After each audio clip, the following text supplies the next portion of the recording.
Welcome, friends. Welcome back to the kitchen. If you've been following along, you will have seen us cutting up the pig, and you'll know that we made our own guanciale.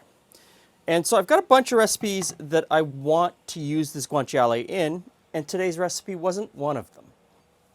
But I've got a lot of stuff going on in the kitchen today. I'm really busy, and I needed something that was super quick to make, really easy. So I decided to make pasta alla gricia. I'm pretty sure that I'm saying that wrong, and I know that a million people are going to try to correct me, but that's what you're getting. Anyway, so it's a really simple pasta dish with only, four ingredients?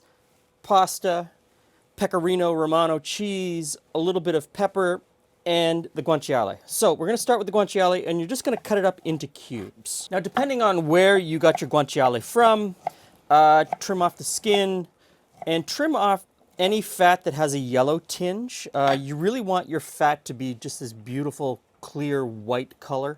Yellow has a little bit of an extra flavor that you don't want in this dish.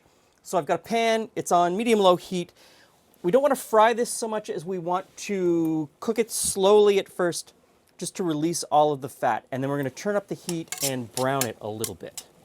Okay, so the guanciale is just over halfway there. Pasta goes into the hot salted water. I'll start that cooking. Okay, so the guanciale is pretty much where I want it to be. I'm going to add just a scoop of the pasta water. So that pasta water is going to do two things. It's going to stop the guanciale from cooking too far. It's going to stop it from over browning or even burning.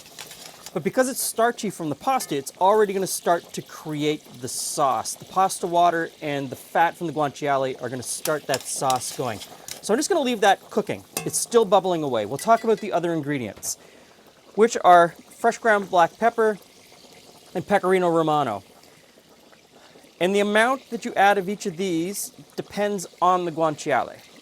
If the guanciale is really pepper forward, really pepper heavy, you're not going to need as much pepper.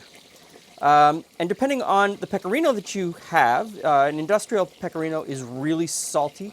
More small batch pecorino, you can call it, is less salty. So depending on your pecorino, you might not want to add as much because your guanciale might also be really super salty, and the two together will make the dish far too salty. So you need to really compensate. You need to be in touch with your ingredients and know what's going on. So check the pasta, not quite there yet. Guanciale is looking good, the sauce is coming together. My guanciale was quite peppery. I am going to add just a little bit at this point and start it cooking in with the guanciale. Maybe just a touch more pepper. Okay. Okay. I'm going to say that pasta is cooked. So turn that off and drain it out. Okay, pasta in. Now you shake it and you toss it and you get it all coated with the oil and the guanciale. I find this high-sided rounded pan, it's almost a wok, works really well for me. Okay, so this is where it gets its first hit of pecorino, and you just grate it right into the pan.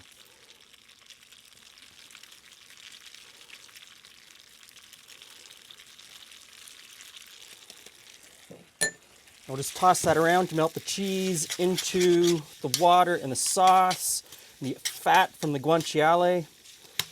Now, if it gets a little too thick and sticky, grab your ladle, put in a little bit more pasta water. And that's why I really like this basket. The basket allows me to drain the pasta without dumping the water out into the sink. So I've always got a little bit of water just to make the sauce better. I'm going to put a little bit more pecorino in there.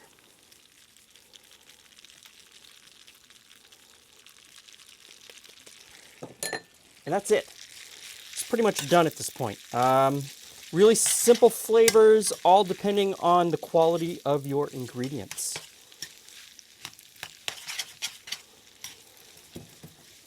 Okay, so put that on a plate. Do that nice twist that everyone seems to love. A couple pieces of guanciale on top.